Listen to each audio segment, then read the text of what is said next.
On 1st January 2001, ABG Private Limited, a company incorporated in India, enters into a contract to buy solar panels from A&A Associates, a firm domiciled in UAE, for which delivery is due after 6 months, that is on 30 जून 2001।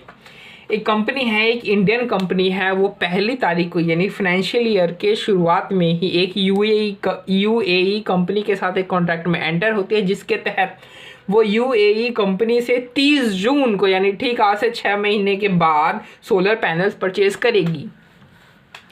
जो solar panel की जो price है वो UAE ने रखी है $50 million की, ठीक है। और जो obligation to settle the contract in US dollars has been evaluated to be an embedded derivative which is not closely related to the host purchase contract. ये कहता है कि एक एम्बेडेड डेरिवेटिव है जो कि क्लोजली रिलेटेड नहीं है। अब इसमें इसके एक्सचेंज रेट देखें, 1 जनवरी को यानी आज के ही डेट का जो स्पॉट रेट दे रखा है USD का वो 60 रुपीज़ का है। जो आज का दे रखा है फॉरवर्ड, मतलब आज फॉरवर्ड रेट क्या होगा 30 जून का, वो दे रखा है 65 रुपया। और 30 जून को जब हम पहुंचेंगे तो उस दिन स्पॉट रेट हमारा 66 का हो जाएगा। अब हमें एनालाइज करना है। तो सिंपल सी बात है, इसमें दो चीज़ें, एक डेरिवेटिव अकाउंटिंग चल रही है, इसमें एक परचेज अकाउंटिंग चल रही है, ठीक है। तो सबसे पहले हम परचेज अकाउंटिंग करेंगे। तो परचेज अकाउंटिंग 1 जनवरी को तो कर नहीं सकते, क्योंकि 1 जनवरी को तो सिर्फ कॉन्ट्रैक्ट हुआ है ना जी। 1 जनवरी को सिर्फ कॉन्ट्रैक्ट हुआ है और कॉन्ट्रैक्ट में ऐसे कोई मतलब मटेरियल चीज़ नहीं हुई है, जैसे कोई इक्विपमेंट उसने सप्लाई कर दिया हो या हमने कोई एडवांस पे कर दिया, ऐसा कुछ हुआ नहीं है। तो हम 1 जनवरी को कोई अकाउंटिंग नहीं करेंगे, हम सीधा अकाउंटिंग करेंगे या तो फाइनेंशियल, अगर ट्रांजैक्शन से पहले अगर कोई फाइनेंशियल ईयर एंड आ जाता है हमारा, या फिर सीधा ट्रांजैक्शन डेट पे। तो फाइनेंशियल ईयर में एंड होता है वो 31 दिसंबर को एंड होता है, तो फाइनेंशियल ईयर एंड भी नहीं आ रहा ट्रांजैक्शन डेट के बीच में, तो सीधा फाइनेंशियल ईयर पे हम पहुंचते हैं। तो हमने सोचा था कि हमें 50 मिलियन के हिसाब से अगर पैसे देने पड़े तो 1 रुपये की कीमत हमें 65 रुपये पड़ेगी।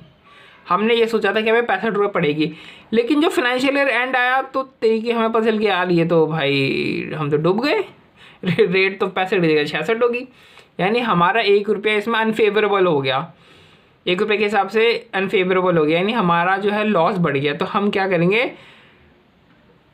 डेरिवेटिव यानी एक्सचेंज, डेरिवेटिव का अकाउंटिंग मतलब एक तरीके से हम ये समझ लेते हैं एक्सचेंज रेट की अकाउंटिंग। तो इसमें एक्सचेंज रेट की फ्लक्चुएशन की अकाउंटिंग होती है। तो हमारा 5 करोड़ का लॉस हो गया, क्योंकि 5 मिलियन डॉलर देने हैं, सॉरी 5 करोड़ डॉलर देने हैं और $1 पे 1 रुपये का लॉस हो गया, तो यानी 5 करोड़ रुपए का हमारा लॉस हो गया।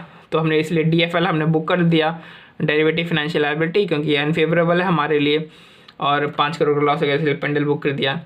अब 30 जून को क्या हुआ कि 30 जून को तो हमने ये एक्सचेंज रेट वाली फ्लक्चुएशन की अकाउंटिंग बुक करी कि भाई हमें लॉस हो गया, एक्सचेंज जो हमने सोचा था वैसा नहीं हुआ, बल्कि हमें जो है 1 रुपया और उसको एक्स्ट्रा देना पड़ेगा, 1 रुपया पर डॉलर के हिसाब से, यानी इतना रुपया और हमारा जो है लॉस हो गया। हमारे सोचने, ये एक्सपेक्टेड वाला अमाउंट है, ठीक है, ये सॉरी मतलब ये सोचने वाला अमाउंट है।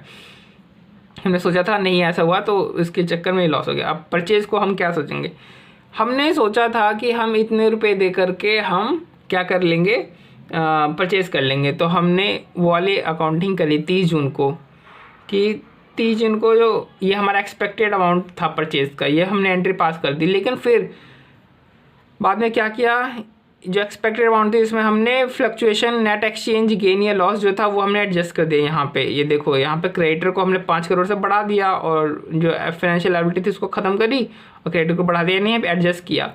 यहाँ पे यानी 3 स्टेप हो रहे हैं। तो तीनों स्टेप में हम करना क्या चाह रहे हैं कि जो हमारा एक्सपेक्टेड अमाउंट है परचेज़ का, उसमें जो नेट एक्सचेंज गेन या लॉस जो हुआ हमें, उसको हम एडजस्ट कर रहे हैं। यानी एक्सपेक्टेड अमाउंट में नेट एक्सचेंज गेन या लॉस को एडजस्ट कर दो। तो हमारे यहाँ क्रेडिटर बढ़ गया, हमारा 5 करोड़ से और क्रेडिट हो गया, यानी 330 करोड़ लगभग हो गया हमारा क्रेडिटर। तो जब भी एमिटेड डेरिवेटिव का केस आता है तो हम डेरिवेटिव की अकाउंटिंग यानी नेट एक्सचेंज गेन या लॉस जो फ्लक्चुएशन का कर रहा है उसकी अकाउंटिंग अलग करेंगे, और जो सिमिलर सेल परचेज होती है उसको अलग करेंगे, और फिर इन दोनों को हम एडजस्ट कर देंगे कि गेन या लॉस हो रहा है, उस हिसाब से इसको एडजस्ट कर देंगे। एक एडजस्टमेंट एंट्री पास करनी पड़ेगी हमें, तभी पता चलेगा ना कि मतलब जो एक्सपेक्टेड अमाउंट था वो बढ़ा के घटा, वो चीज़ यहाँ पे हमें दिखा देनी है कि इसका इफेक्ट क्या हुआ एक्सपेक्टेड अमाउंट पे, बढ़ा के घटा, वो चीज़ यहाँ दिखा देनी है।